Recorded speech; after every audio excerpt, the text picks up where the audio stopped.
Bonjour à toutes et à tous. Aujourd'hui encore, on vous emmène aux quatre coins du monde. Bienvenue dans Invitation Voyage. Nous serons notamment à Paris, ville lumière. Paris en 2052, tel que René Barjavel l'a imaginé.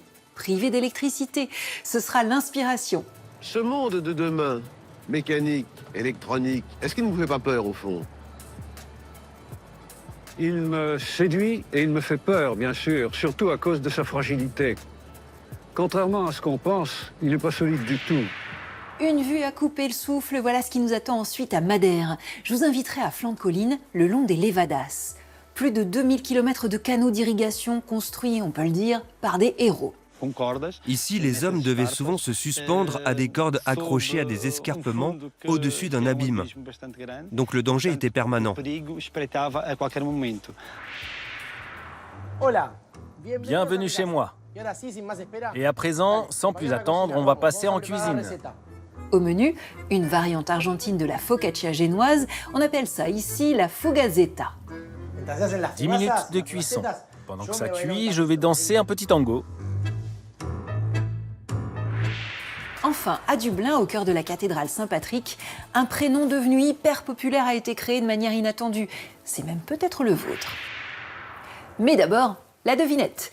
Quelle idée radicale a eu un maire autrichien pour sauver son village du marasme économique suite à la crise de 29 ? Le krach boursier est planétaire et frappe aussi bien les métropoles que les petites communautés comme Wörgl, un village situé dans l'ouest de l'Autriche. Chômage, inflation, dette, la situation économique est catastrophique lorsque Michael Unterguggenberger, devenu maire en 1931, a une idée pour remédier à tout cela. Laquelle ? Interdit de chercher la réponse sur votre smartphone. L'abus des nouvelles technologies peut être dangereux pour la santé. Notre première étape à Paris avec Barjavel va d'ailleurs vite le confirmer. C'est l'inspiration.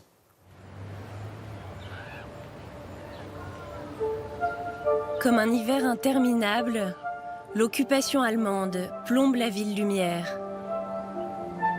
C'est pour détruire les murs de la prison glacée dans laquelle les Parisiens sont alors tous enfermés que René Barjavel, pionnier de la science-fiction moderne française, les entraîne en 2052. Dans Ravage, son premier roman d'anticipation publié en 1943, l'écrivain imagine un Paris effrayant. Parsemé de panneaux qui hurlent leur publicité, ces rues vibrent d'un bruit continu. Voitures et avions y volent par millions autour d'immeubles écrasants. Le livre remporte un succès immédiat. Parabole sur l'orgueil humain, Ravage est le reflet de son époque tourmentée.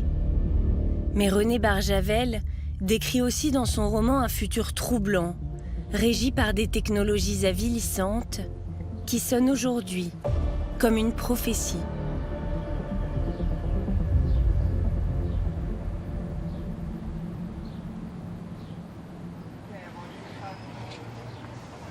Fils de boulangers provençaux, Barjavel débarque à Paris au milieu des années 30. Il a 24 ans et cette époque voit fleurir des bâtiments à l'architecture nouvelle. Dans le 14e arrondissement, au sein de la cité universitaire, Le Corbusier, architecte révolutionnaire, vient d'achever la fondation suisse. Elle incarne l'esprit moderniste qui insuffle à Barjavel l'esthétique du décor de Ravage. Le Corbusier lui offre sur un plateau un imaginaire presque tout prêt, qu'il suffit juste d'investir avec des personnages, avec des lieux, un temps, une narration, un récit. Dans Ravage, Barjavel écrit l'histoire de Blanche et François, starlettes de télévision et ingénieurs qui tentent tous deux de survivre dans un Paris futuriste. Et ce Paris qu'il réinvente, l'écrivain le construit en puisant sans détour dans les théories architecturales de Le Corbusier. On pourrait très bien imaginer un certain nombre de personnages évoluer dans cet espace. On retrouve dans sa façon de décrire les bâtiments futuristes une esthétique qui est très reconnaissable, notamment beaucoup d'imaginaire autour des pilotis, sur cette espèce de fantasme d'une circulation urbaine sans obstacle, complètement ouverte et qui permet de construire en hauteur, notamment pour, et c'est un terme qui revient souvent, pour désengorger les villes, avec cette idée que plus on va haut, plus on laisse d'espace libre au pied des immeubles pour être en fait dans une harmonie meilleure entre la ville et la nature, mais qui finalement reste une nature assez maîtrisée, assez mise en scène. Ils débouchèrent dans les jardins que les constructeurs de la ville radieuse avaient dessinés entre les allées réservées aux piétons, au-dessous même du gratte-ciel, entre les pilotis. Dans cette ombre perpétuelle, le gazon prenait une teinte nouvelle, intermédiaire entre le vert et le jaune, et les jardiniers cultivaient des fleurs énormes. Barjavel est assez fasciné par cet univers-là, par le côté très novateur et presque par une sorte de courage un peu anticonformiste. Il y a cette idée dans Ravage de pousser très loin ce qu'imagine Le Corbusier. Il s'imagine dans un futur caniculaire qui était un peu visionnaire, mais où finalement il n'y a que certains bâtiments imaginés sur le modèle de ceux de Le Corbusier qui bénéficient d'une température vivable et agréable. Mais il va même au-delà de cette idée de température agréable, ça devient une température très légèrement parfumée en fonction des besoins de chaque habitant. Avec ironie, René Barjavel envisage au fil de cette dystopie les potentielles dérives du bâtisseur moderniste. Dans Ravage, il crée même le double de Le Corbusier, un architecte qui veut abattre l'ancien monde.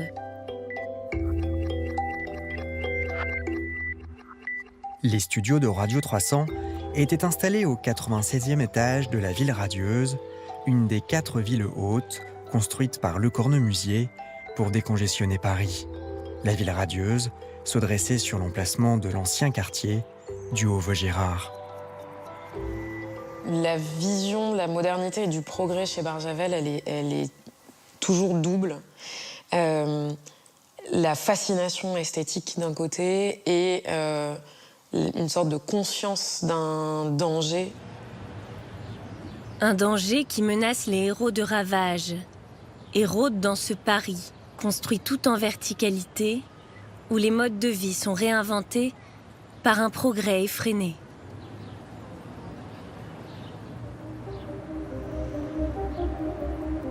À l'horizon, le quartier de la Défense se détache comme une dentelle d'acier.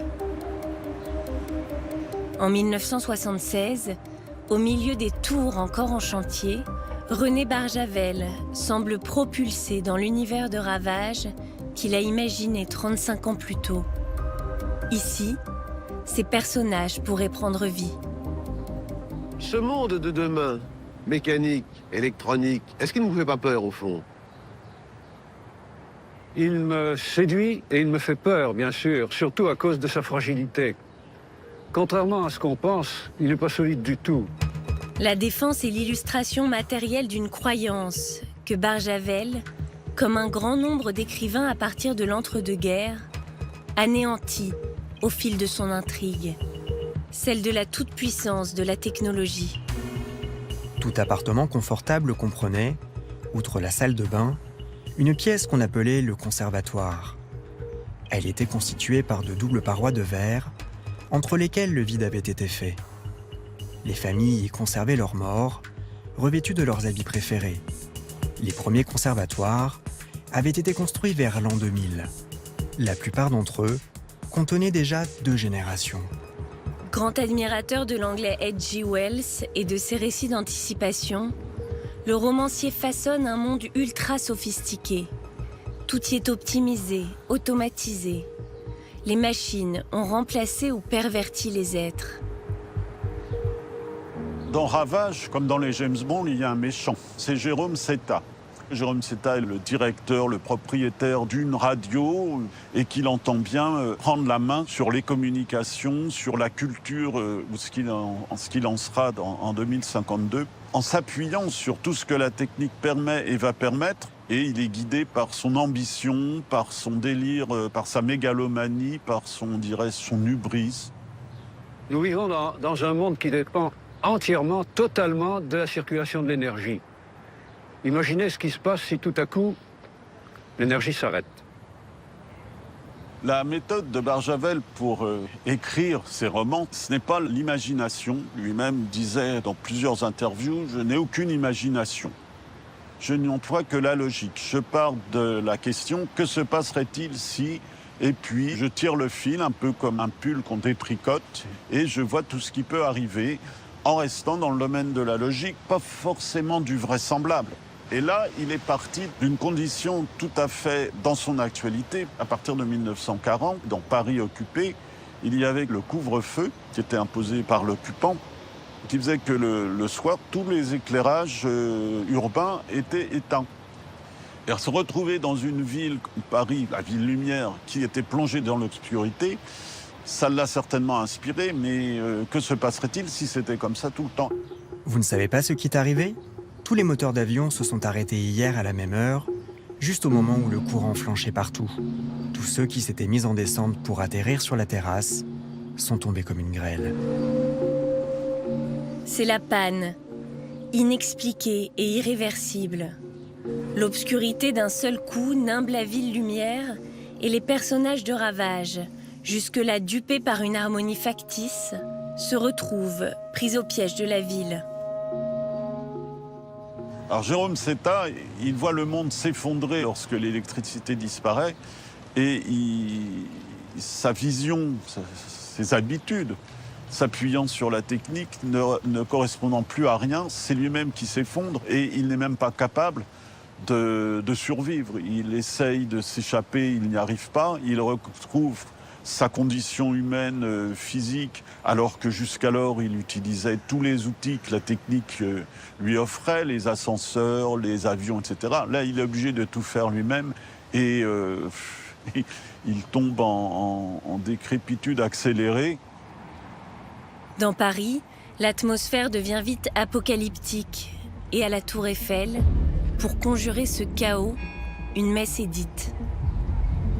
En haut de la tour, un jet de flamme arrache l'ostensoir des mains du prêtre épouvanté. Un grand remous rabat au sol un nuage de fumée ardente, peuplé de langues rouges. Une terreur folle secoue la multitude. C'est l'enfer. Ce sont les démons. Il faut fuir. Mené par le héros François, un petit groupe quitte la ville effondrée pour trouver refuge sur les terres encore préservées des campagnes. Aux portes de Paris, la ferme urbaine de Saint-Denis est l'une des plus anciennes fermes d'Île-de-France. Ces terres maraîchères lèchent le bas des immeubles, comme un symbole de la nature qui se rappelle à l'homme des villes. Une idée centrale dans l'œuvre de Barjavel et dans Ravage en particulier. Comme le dit Barjavel, on est tous issus du milieu agricole, du milieu ouvrier. On est tous à 1, 2 ou 3 générations, fils, petits-fils d'agriculteurs, où on a un tonton agriculteur. Et ce fil se distend et on est de moins en moins au contact de l'agriculture. Et donc le fait d'avoir cette ferme permet de relier un monde très urbain à une activité agricole forte. Travailler ici et accueillir du public ici, ça peut paraître parfois un peu à contre-courant. On a tous un smartphone dans la poche et on passe notre temps derrière des ordinateurs. Et les enfants, parfois déjà dès le plus jeune âge, en venant ici, ils arrivent dans une bulle de nature, de vérité, de choses concrètes. Ils ne vont pas nourrir des animaux dans une ferme virtuelle, mais ils vont pouvoir aller voir là, à 20 mètres, des biquettes et des moutons. Ils vont voir ces animaux, ils vont sentir ces animaux et ça va les reconnecter avec la vraie vie. Ici, on cultive en pleine terre des légumes, des plantes aromatiques. Les brebis pâturent aux côtés des chevaux et des ânes. L'inverse du monde artificiel de Ravage. L'humanité ne cultivait presque plus rien en terre. Légumes, céréales, fleurs, tout cela poussait à l'usine, dans des bacs. Des ondes et des lumières de couleurs et d'intensité calculées, des atmosphères conditionnées, accéléraient la croissance des plantes et permettaient d'obtenir, à l'abri des intempéries saisonnières, des récoltes continues. À la fin du roman, François et Blanche fondent à la campagne une société nouvelle où la machine est bannie. La ferme de Saint-Denis entre en écho avec cette campagne décrite par Barjavel, mais elle incarne un nouvel équilibre, moins radical. Ici, contrairement à ce qu'évoque Barjavel dans son ouvrage Ravage, on est convaincu que si on accueille la ville dans nos champs et si on apporte la nature dans la ville, ça va permettre à ces deux mondes de se reconnecter, de se comprendre et de voir les intérêts mutuels qui existent entre la ville et la campagne. Dans Ravage, il avait une vraie réflexion sur le développement de la technologie et les risques que la technologie fait courir au monde. C'est des mouvements qui sont inarrêtables. Alors il faut essayer de les contraindre pour que la technologie ne nous emmène pas vers le déclin total. Disparu en 1985, Barjavel n'a pas eu le temps de savourer la lucidité implacable dont il a fait preuve dès les années 40. Je suis désolé d'être si âgé, parce qu'il va se passer des choses après ma mort, des choses considérables que je n'aurai pas le temps de voir. La Tour Eiffel est le plus grand monument de Paris, mais elle a bien failli être détrônée par une autre tour dans la capitale. C'est le clin d'œil de Thomas Chauvineau. Elle aurait dû se trouver ici, à la place de la Grande Arche de la Défense, tout à côté de Paris. La tour Pollack, du nom des deux architectes qui l'ont pensée, les frères Pollack, André et Jean. Et ils voient grand. Leur tour doit atteindre 750 mètres de haut, plus de 2 fois la taille de la ridicule Tour Eiffel. Elle aurait été la plus haute tour du monde, une place qu'elle aurait occupée longtemps avant d'être détrônée par la Burj Khalifa à Dubaï et ses 828 mètres inaugurés en janvier 2010. Nous sommes au début des années 1960, au beau milieu des 30 Glorieuses. On veut aller plus haut et plus vite. Bientôt, le Concorde prendra son envol avec une vitesse de croisière de 2 fois la vitesse du son. On construit aussi à tout va. Et justement, au nord-ouest de Paris, il y a de l'espace vide. Il va devenir le plus grand quartier d'affaires d'Europe. La Défense, à 4 minutes seulement de la place de l'Étoile, grâce à celui qu'on appelle à l'époque le métro express régional Défense Étoile. Merde. Oui, l'acronyme fait merde. On s'en est rendu compte qu'après, on a finalement opté pour un moins odorant RER, Réseau Express Régional. Ce trépied géant fait un peu penser à la fusée de Tintin, vous ne trouvez pas ? C'est en fait une gigantesque antenne télé qui devait envoyer ses bonnes ondes à 250 km alentour. À cette époque, en France, on regarde Catherine Langer annoncer les programmes et Das Kriminalmuseum en Allemagne, une sorte de Derrick avant l'heure. À cette époque, les images voyagent grâce à des antennes relais, mais ça ne va pas durer. Et c'est bien le problème de cette tour futuriste. Elle a beau être la plus grande du monde, du moins sur le papier, elle n'arrivera jamais jusqu'à l'exosphère. Et dans quelques années, les antennes relais, ce sera du passé. Ce sont les satellites qui vont envoyer les images. Et en plus, cette tour coûte un pognon de dingue. Résultat, le projet est abandonné. Cette fusée Pollack n'aura finalement, en quelque sorte, jamais décollé. On part à Madère maintenant, nous balader le long de ce qu'on appelle les levadas. En portugais, levar, c'est transporter, acheminer. Les levadas, c'est donc un réseau gigantesque de canaux, vous allez voir, qui apporte un bien vital pour l'île aux fleurs, l'eau. C'est l'héritage.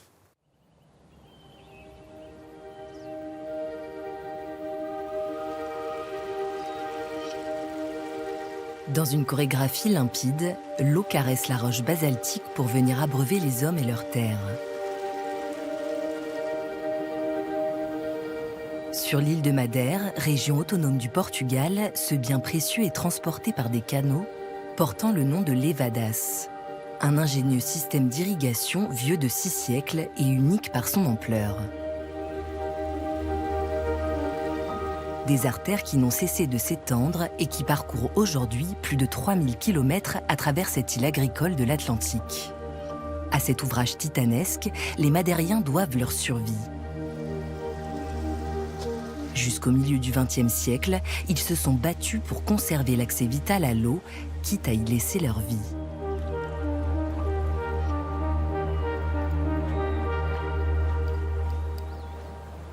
Madère possède, sur ses sommets, un fabuleux réservoir d'eau naturelle, la forêt de Fanal. C'est une forêt primaire, à l'image de celle qui recouvrait le sud de l'Europe il y a des millions d'années. Si elle a presque partout été détruite par l'homme, celle-ci a été épargnée et continue de recueillir toutes les ressources en eau. Sur ce plateau d'altitude, protégé par des microclimats, des lagunes se sont formées dans d'anciens cratères. Les arbres, eux, captent l'eau des nuages, plongeant la forêt dans une ambiance fantastique.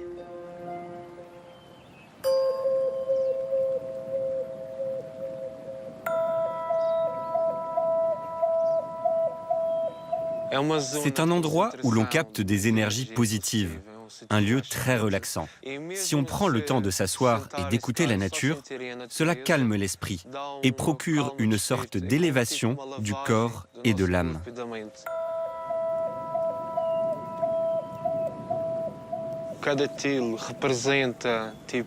Les arbres ressemblent à des gens qui semblent s'animer avec le vent. L'un s'apparente à une danseuse, un autre à une personne assise, comme s'ils étaient vivants. C'est comme un voyage dans le temps. Nous pouvons imaginer, avec cette forêt, à quoi ressemblait cette île avant sa découverte. Car avec l'arrivée des explorateurs portugais en 1419, le territoire change de visage. À cette île inhabitée, il donne le nom de Madère, bois en portugais. Sous cette canopée dense et humide, ils voient immédiatement le potentiel fertile de la terre. Pour y développer l'agriculture, ils entreprennent de déboiser la forêt et déclenchent un gigantesque incendie qui s'étend sur 7 longues années. Il leur est apparu nécessaire de créer ce choc écologique, car il n'y avait pas d'autre moyen d'habiter l'île. L'eau se trouvait dans le nord montagneux, mais les gens pouvaient difficilement s'installer sur les hauteurs. Il était plus simple d'habiter plus au sud, mais vivre dans le sud sans eau était impossible. Après le déboisement de la forêt, se pose le problème de l'accès à l'eau. Les premiers colons, un groupe de navigateurs portugais venus du continent avec leur famille, ont l'idée de s'inspirer d'un système d'irrigation déjà utilisé dans le nord agricole du Portugal. À Madère, ils initient un réseau de levadas, du verbe levar, transporter en portugais, qu'ils entendent déployer à grande échelle. L'eau, provenant du nord de l'île, est ainsi acheminée par ces canaux vers les terres ensoleillées du sud, où les hommes peuvent s'établir et planter la très rentable canne à sucre.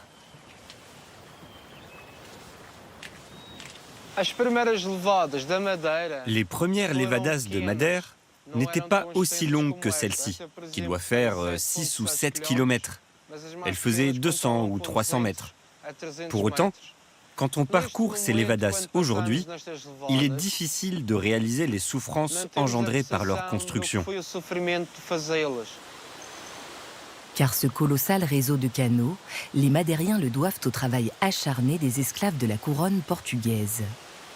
Une main-d'œuvre capturée dès le milieu du XVe siècle en Afrique de l'Ouest et parmi les populations autochtones des îles Canaries voisines.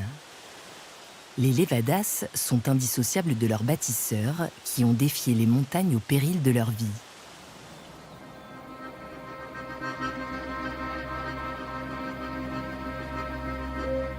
Dans la vallée de la Serra de Água, la levada du Nord forme aujourd'hui l'une des plus longues artères de Madère. C'est une levada qui nous offre des paysages époustouflants, depuis la côte nord jusqu'au versant sud. Elle a représenté un immense défi lié au site de sa construction. Elle traverse de nombreuses zones très escarpées. Au XIXe siècle, les Madériens cherchent à faire venir l'eau jusque dans les zones les plus reculées de l'île. Mais la main-d'œuvre manque. L'esclavage, aboli en 1869, laisse place à une profonde crise agricole qui pousse la plupart des Madériens à l'exil. Ceux qui restent n'ont d'autre choix que de poursuivre le chantier entamé par les esclaves pour survivre. Ces hommes sont considérés comme des héros en raison de l'immensité de l'ouvrage construit avec le peu de moyens dont ils disposaient à l'époque et avec les difficultés qu'ils ont dû surmonter. Ici, les hommes devaient souvent se suspendre à des cordes accrochées à des escarpements au-dessus d'un abîme. Donc le danger était permanent. Ils passaient toute la semaine dans ces lieux inhospitaliers, difficiles d'accès, affrontant parfois un climat rude. C'étaient des gens tenaces, qui se sont consacrés intensément à ces travaux pour subvenir aux besoins de leur famille et aussi pour éviter l'émigration.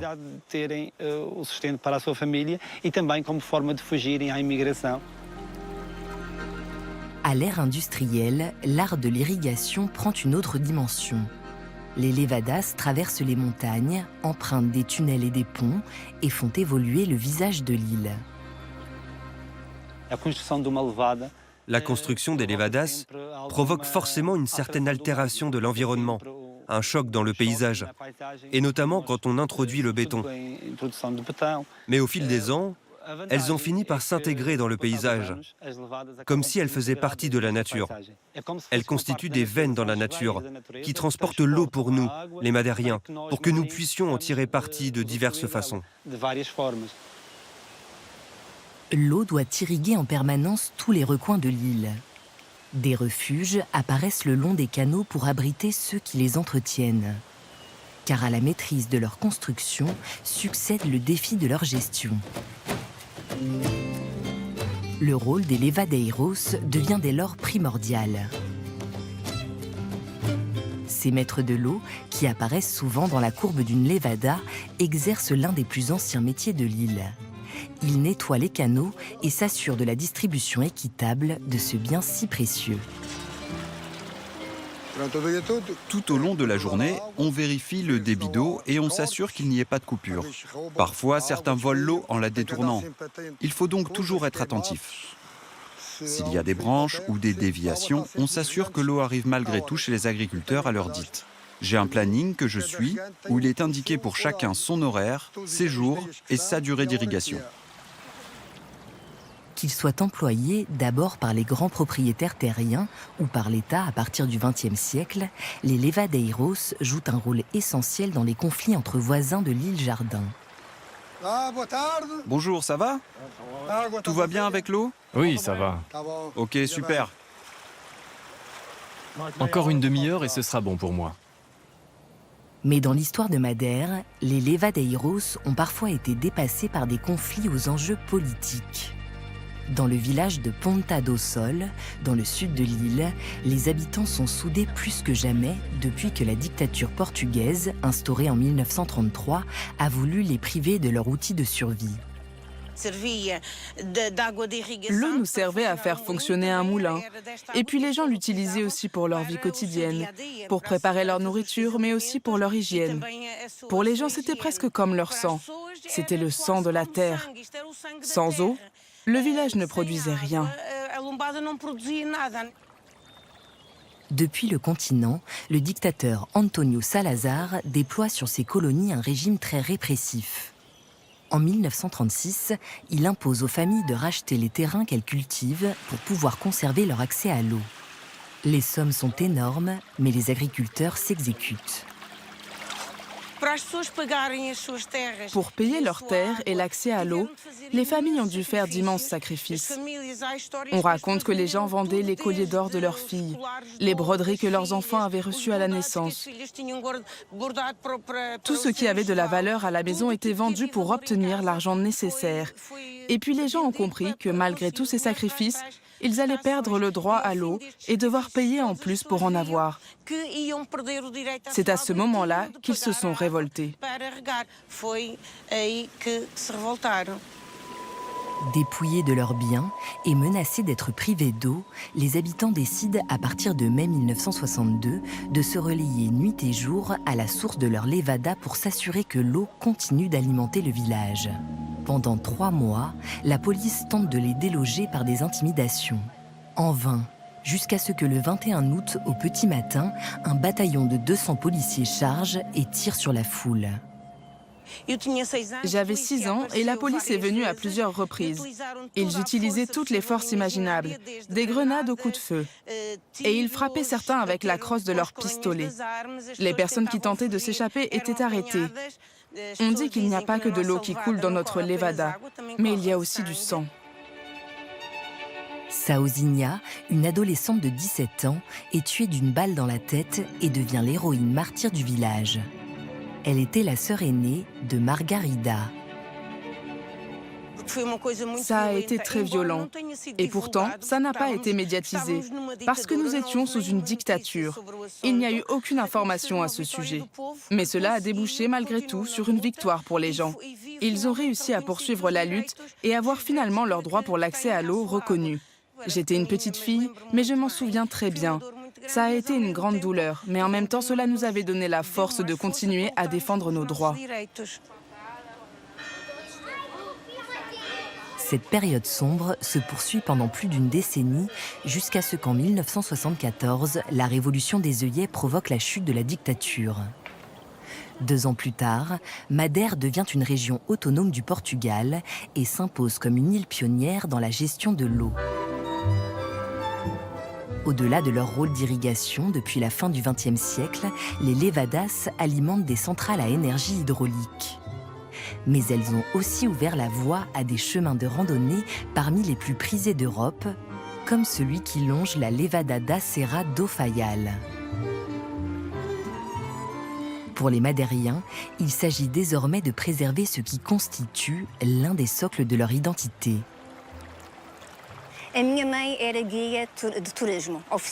Ma mère était guide touristique officielle.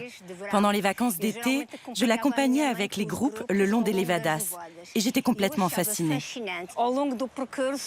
Le long du chemin, je m'amusais à lancer des feuilles et à faire la course avec elle le long des levadas. Elle m'impressionnait parce qu'à chaque coin de sentier, je découvrais une plante différente, un oiseau différent.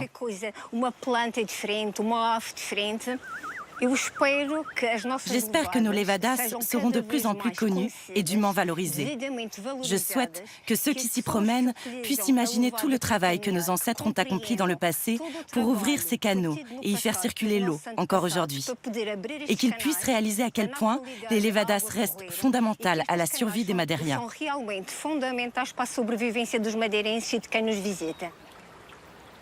Marcher le long des levadas permet de découvrir d'anciens moulins à eau, rencontrer les hommes de la terre et les maîtres de l'eau et d'accéder au plus beau point de vue sur la montagne. Et écouter le silence précieux de la nature madérienne.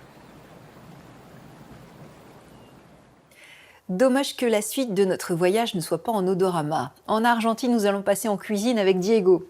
Diego, il habite à une 40aine de minutes de Buenos Aires, à Quilmes, et il va nous faire découvrir un plat qui a été inventé par des immigrés italiens, la fugazzetta.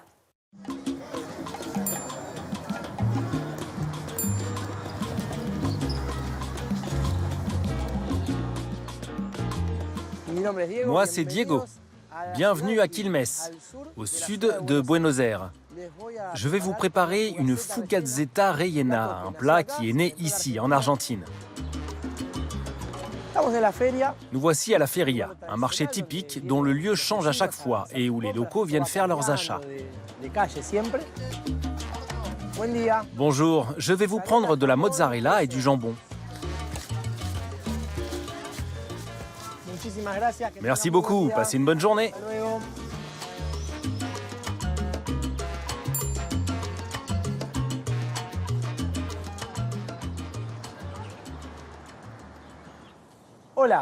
Bienvenue chez moi. Et à présent, sans plus attendre, on va passer en cuisine. On commence avec l'ingrédient principal, la farine. Maintenant, on va faire notre fontaine, le volcan, où on va ajouter notre eau. On met une moitié d'eau par rapport à la quantité de farine. La levure fraîche, c'est une de nos particularités. Ici, pour 1 kg de farine, on met 50 g de levure. C'est énorme. On mélange bien notre levure pour qu'elle commence à travailler avec la farine. Le sel, on va le mettre sur le bord. Il ne faut pas qu'il entre en contact avec la levure, dont il annulerait l'effet. Petit à petit, on mélange le tout, très lentement, pour bien hydrater la farine.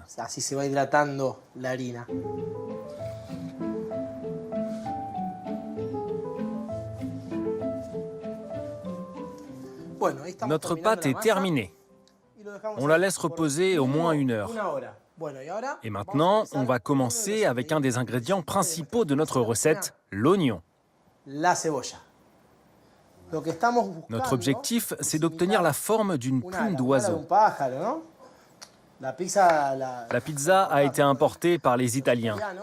Et ici, à l'époque, le produit le plus économique, le plus accessible, plus que le fromage ou la tomate, c'était l'oignon. Alors quelqu'un a eu l'idée de faire une pizza en gardant seulement la pâte et en ajoutant de l'oignon, de l'huile et de l'origan. L'oignon est très acide. Pour contrer cet effet, on va ajouter pas mal de sel. Allez-y franchement. Beaucoup d'origan, ça va apporter plus de saveur. Et de l'huile d'olive. Cette pâte, je l'ai préparée ce matin. Je me suis levé au champ du coq pour pétrir.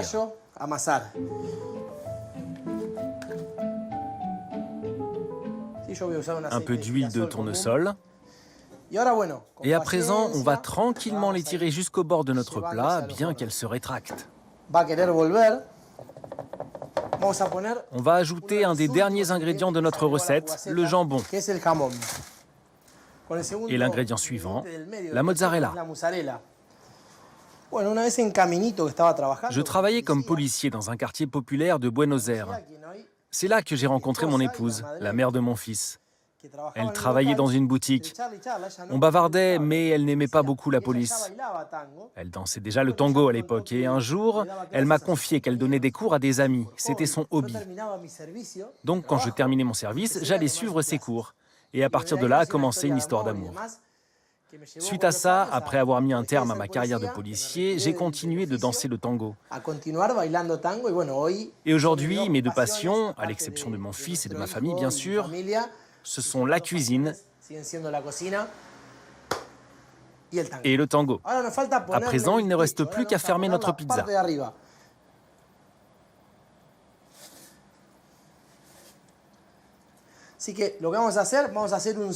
On va dessiner un 6 avec notre huile d'olive, puis on enfourne, bien chaud, au maximum. 400 degrés, ce serait parfait, mais on ne monte pas à plus de 200 sur un four familial. 10 minutes de cuisson. Pendant que ça cuit, je vais danser un petit tango.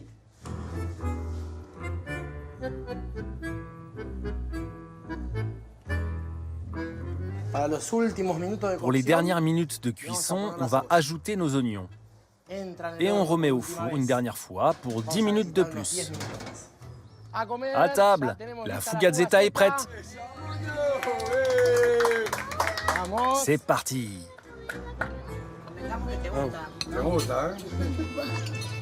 C'est excellent.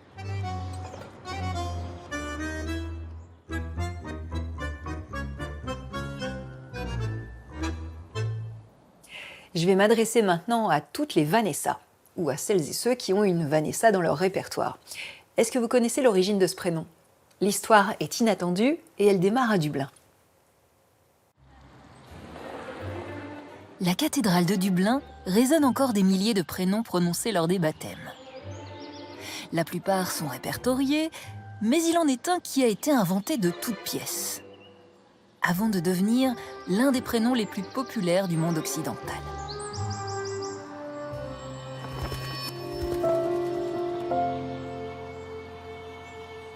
Son inventeur, c'est lui, Jonathan Swift. Au début du XVIIIe siècle, l'auteur des Voyages de Gulliver est aussi, et c'est moins connu, le doyen de la cathédrale de Dublin. Nous sommes dans l'Église d'Irlande, donc d'obédience protestante et anglicane. Il est assez commun pour le clergé d'être marié. D'ailleurs, il est assez rare d'avoir des clercs célibataires. Avant de prendre ses fonctions à la cathédrale Saint-Patrick, Jonathan Swift fréquente, durant l'hiver 1707, les Van Omrig, une famille marchande d'origine hollandaise.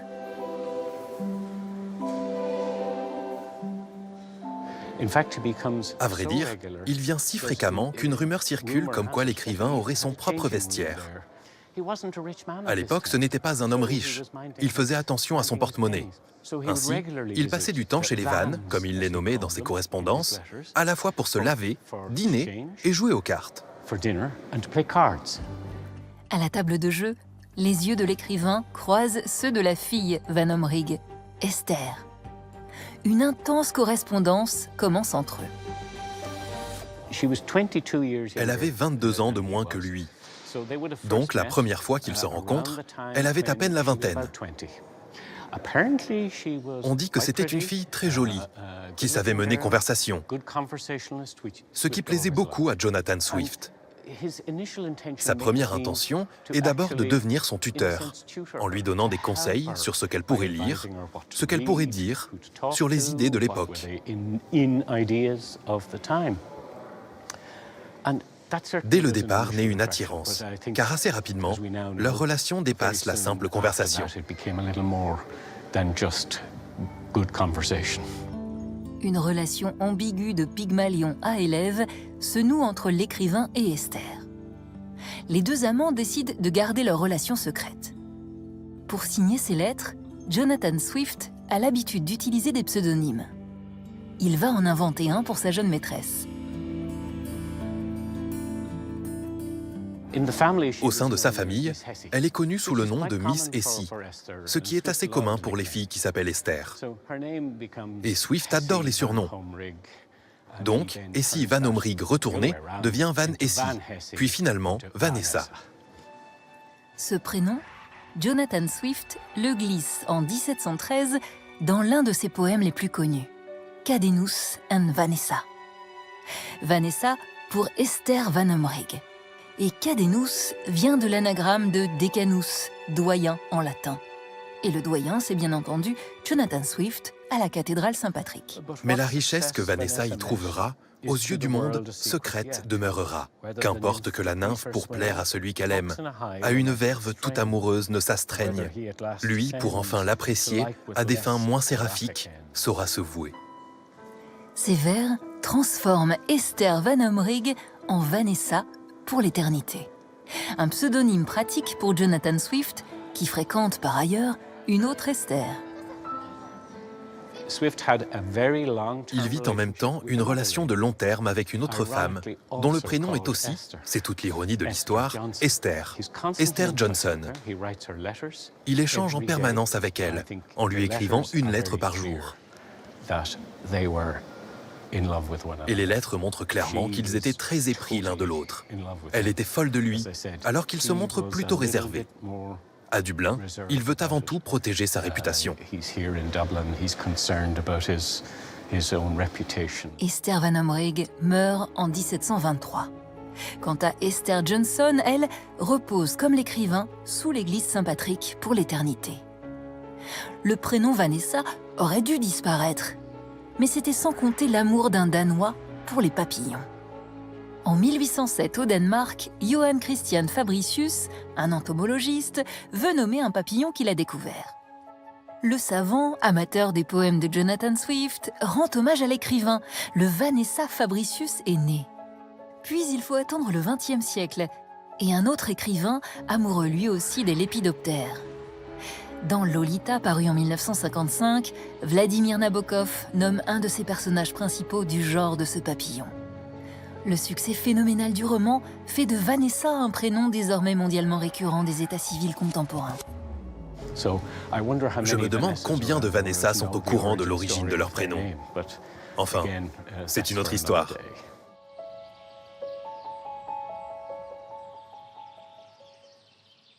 Retenez bien cette histoire, ça pourra faire l'objet d'une future devinette. En attendant, aujourd'hui, je vous demandais quelle idée radicale avait eu un maire autrichien pour sauver son village du marasme économique suite à la crise de 29. Eh bien, il a inventé une monnaie qui perdait de sa valeur si jamais on ne la dépensait pas rapidement. Cette monnaie, ce n'était pas réellement des billets de banque, mais des bons de travail qui perdaient chaque mois 1% de leur valeur si on les gardait. Pour les habitants du village de Wörgl, il devenait donc plus intéressant de dépenser que d'épargner. Une idée de génie car quelques mois après le lancement, la situation économique est brillante dans ce village. Cette nouvelle monnaie y circule près de 10 fois plus vite que les shillings traditionnels Evergöl affiche le plein emploi. Sauf que l'expérience est parvenue aux oreilles de la Banque centrale autrichienne et elle y a vite mis fin. Aucun mot à ajouter si ce n'est « Peace Belt ».